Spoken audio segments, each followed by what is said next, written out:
अखिल भारत हिंदू महासभा ने अपनी मासिक बैठक में कई प्रस्ताव पारित किए। सरकार से निवेदन भी किया है कि जिस तरीके से गायों में बीमारियां उत्पन्न हो रही है, उन सभी गायों की डॉक्टरी जांच करवाएं और सभी गायों को स्वास्थ्य का लाभ भी दें और गाय को राष्ट्रीय प्राणी घोषित करें। अखिल भारत हिंदू महासभा ने सरकार को चेताते हुए लफ्ज़ों में कहा कि सरकार को समान नागरिक कानून बिल, भारत देश को हिंदू राष्ट्र घोषित करे, मोदी सरकार जनसंख्या नियंत्रण बिल पास करे, पीएफआई जैसे आतंकवादी संगठन को आजीवन प्रतिबंध लगाए और साथ साथ धारा 370 जब से कश्मीर में हटी है, अन्य राज्य के लोगों को उसमें रहने और रोजगार करने के लिए जमीन उपलब्ध कराएं और सुरक्षा की गारंटी ले। अगर ऐसा नहीं होता तो अखिल भारत हिंदू महासभा सड़कों पर उतरकर आंदोलन करेगी। चलिए आपको सुनाते हैं अखिल भारत हिंदू महासभा के पदाधिकारियों ने क्या कहा। जय हो वंदे मातरम, वंदे मातरम, भारत माता की जय हो, भारत हिंदू राष्ट्र। क्या कहना चाहेंगे आज फिर एक बैठक हुई अखिल भारत हिंदू महासभा की, क्या क्या निर्णय लिए गए इस बैठक में? अखिल भारत हिंदू महासभा की बैठक हमारे हर महीने, हर माह में पहले रविवार को होती है और ये इस बार भी हमारा आज का जो दिन हमारा पहला रविवार है और इस नवरात्रि में हम माता रानी की असीम कृपा मानते हैं कि हमें इस बैठक का सौभाग्य प्राप्त हुआ इस प्रॉपर दिन में। और ये हमारी बैठक में हमारे निर्णय हमारे जो आगे चलेंगे, हमारे देश के लिए चलेंगे, हमारे देश के आगे उन्नति के लिए चलेंगे। हम चाहते हैं कि हमारा राष्ट्र हिंदू राष्ट्र की तरह बने और सारे हिंदू एक हो, हम यही चाहते हैं इसके अंदर। और हर बार हमारी बैठक इसी विषय में चलती है और हम चाहते हैं कि सभी हिंदू एक हो और सब एकता का प्रतीक बने। जो आपकी बैठक हुई है उसमें गाय का भी एक प्रस्ताव पारित किया है, गाय पे भी, गौ माता से भी एक प्राणी घोषित किया जाए, उस पर क्या कहते हैं? उस पे हमारे देश के सारे नेता कहते हैं कि गौ हमारी माता है और ध्यान उस पर कोई लगाता नहीं है।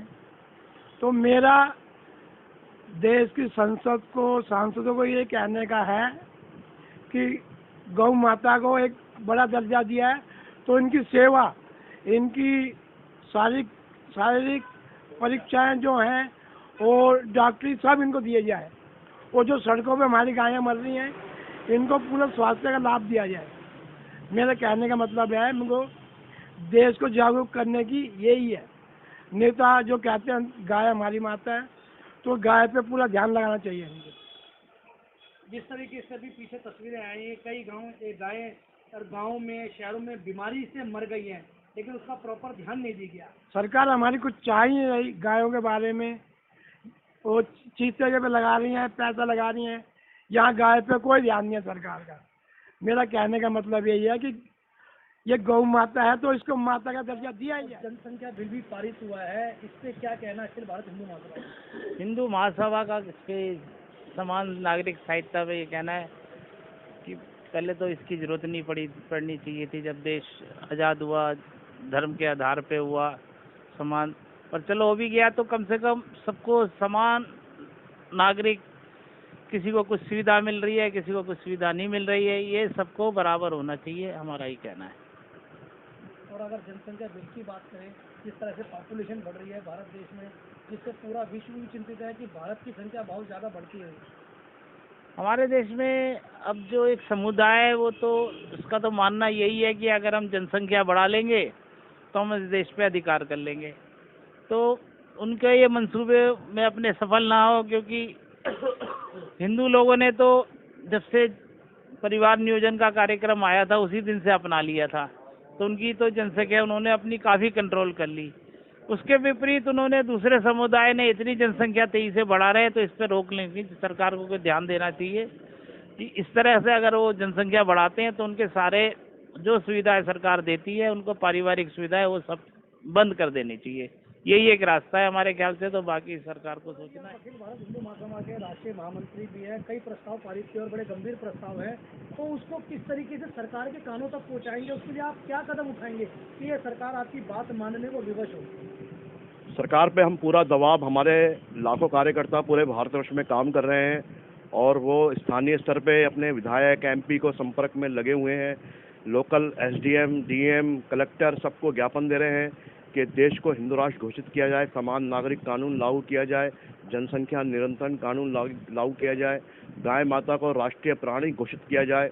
और एक नया प्रस्ताव हम लोग लेके आए हैं कि जम्मू कश्मीर में धारा 370 जो एक कलंक था भारत पे कि हम हिंदुस्तान के लोग वहाँ ज़मीन नहीं खरीद सकते थे, तो मेरी भारत सरकार से यही मांग है कि हमारे लाखों कार्यकर्ता वहाँ अपना कारोबार करना चाहते हैं, हमें जगह वहाँ उपलब्ध कराई जाए जिससे वहाँ हम जगह खरीद के अपना कारोबार, सेब के खेत लगाना चाहते हैं हमारे कार्यकर्ता, अखरोट के और भी जो वहाँ पर कारोबार हमारे जो लोग कर सकते हैं पूरे भारतवर्ष के, वो कारोबार करने के लिए तैयार है। लेकिन सरकार हमारे को वहाँ लैंड खरीदने की इजाज़त दे, ये भी हमने प्रस्ताव पारित किया है, जिसमें और भी बहुत सारे प्रस्ताव हमने पारित किए हैं। तो इसके निमित्त आज हमारी बैठक थी। सर, अभी भारत देश में एक बड़ा ही ज्वलंत मुद्दा भी चल रहा है पीएफआई को लेकर, जिसमें भारत सरकार ने कुछ गिरफ्तारियां भी की है। कम से 200 से ऊपर जो कार्यकर्ता हैं उनके पीएफआई को उनको गिरफ्तार भी किया है और केवल 5 साल का बैन लगाया उनसे। तो किस नज़र से देखता है भारत हिंदू महासभा कि इतने बड़े आतंकवादी संगठन को 5 साल के लिए सिर्फ बैन करना इतना जनता के लिए आयुवाश का काम है या केवल राजनीति है? देखो, ये 5 साल का जो बैन लगाया सरकार की अपनी क्या मजबूरी है, लेकिन बैन जो लगाया मैं इसको इसकी सरकार की इसमें सराहना करना चाहता हूँ, निंदा नहीं करना चाहता। लेकिन इसको 5 साल का ना करके आजीवन करना चाहिए था, क्योंकि ये 5 साल बाद फिर सक्रिय हो जाएंगे। आप 5 साल बाद फिर अगर बैन लगाने जाएंगे, बाई चांस आपकी सरकार का उस टाइम बहुमत नहीं हुआ तो आपको परेशानी होगी। तो इसको आजीवन बैन कर देना चाहिए सरकार को, मेरी यही मांग है। और इनको नहीं, ऐसे जितने भी राष्ट्रद्रोही संगठन पार्टियां काम कर रही हैं, मैं पार्टियों का भी नाम ले रहा हूं इसमें, उनको भी केंद्र सरकार को तुरंत बैन कर देना चाहिए। हिंदू महासभा उस सारे बैन में हिंदू महासभा उनके साथ खड़ी होगी। क्या लगता है कि जिस तरीके से सरकार ने इस पे काम किया है, अगर आज हमने पीएफआई को बैन कर दिया तो उसके अलावा कुछ और भी खुल सकती है? क्योंकि नेटवर्क बड़ा जबरदस्त है, सरकार खुद कह रही है कि इतना बड़ा नेटवर्क कैसे बन गया सरकार के रहते हुए, ये भी सरकार पे आरोप लग रहे हैं। देखो जी, ये तो बैन करने से कुछ नहीं होगा, जो इनकी मानसिकता है उसको भी कुचलना पड़ेगा। जो मदरसे के अंदर जो मानसिकता इनको दी जाती है कि कैसे इस देश पे कब्जा करना है, और वो उस राह पे वो नाम बदल के काम करेंगे, अपना ऑफिस बदल के काम करेंगे। तो ऐसी मानसिकता को भी बैन करना चाहिए। जो ऐसी मानसिकता जिन मदरसों पे मैं योगी आदित्यनाथ जी का धन्यवाद भी करना चाहता हूँ, वो भी हिंदू महासभा से निकल के राजनीति में गए हैं, बीजेपी में शामिल हुए हैं, कि उन्होंने जो मदरसों पे जो उन्होंने जो शिकंजा कसा है और मदरसों का जो सर्वे कराया है, ये सर्वे पूरे भारतवर्ष में होना चाहिए, खाली उत्तर प्रदेश या आसाम में नहीं होना चाहिए, पूरे भारतवर्ष में होना चाहिए। मेरी भी केंद्र सरकार से मांग है कि पूरे भारतवर्ष में इसका सर्वे हो, और कैसी शिक्षा उनको दी जा रही है उस पर थोड़ी निगरानी रखने की बहुत जरूरी है। और सर, जिस तरीके से वक्फ बोर्ड भी अब सामने है, सरकार ने उसकी कुछ नीतियों को जनता के सामने रखा है कि वक्फ बोर्ड चाहे तो जमीन पर कब्जा कर सकता है। और पहले भी रेल मंत्रालय के बाद बताया जाता है, रेल विभाग के बाद, कि वक्फ बोर्ड के बाद सबसे बड़ी जमीन वक्फ बोर्ड के पास है। तो ये किस तरीके से उनके पास गई है? जो कानून बना है उसका विरोध होना चाहिए या नहीं होना चाहिए? सरकार ने तो खुल के कर दिया है, जनता किस नजर से देखती है और अखिल भारत हिंदू महासभा किस तरीके से देखता है? देखिए, इसमें सरकार का एक दोहरा चरित्र भी सामने आता है। भी माननीय गृह मंत्री जी कहीं एक वक्तव्य दे रहे थे कि हमने वक्फ बोर्ड के नाम पे इतनी ज़मीन का रजिस्ट्रेशन किया है। मेरा सिर्फ मानना यही है कि सरकार कोई भी हो, सरकार अगर वर्तमान में देश के हित के लिए काम करना चाहती है तो किसी भी संप्रदाय के नाम पे, किसी भी जाति के नाम पे कोई ज़मीन अलाउड नहीं होनी चाहिए। जो भी ये मंत्रालय जब भी बना 95-96 पे, इसको तुरंत रद्द कर देना चाहिए। नहीं तो इस देश में क्या होगा, एक जाति एक संप्रदाय की इतनी ज़मीन हो जाएगी कि वो कहेगा ये तो मेरा पूरा देश ही है मेरा, और वो देश में अपने रहने के लिए मांग उठाएगा।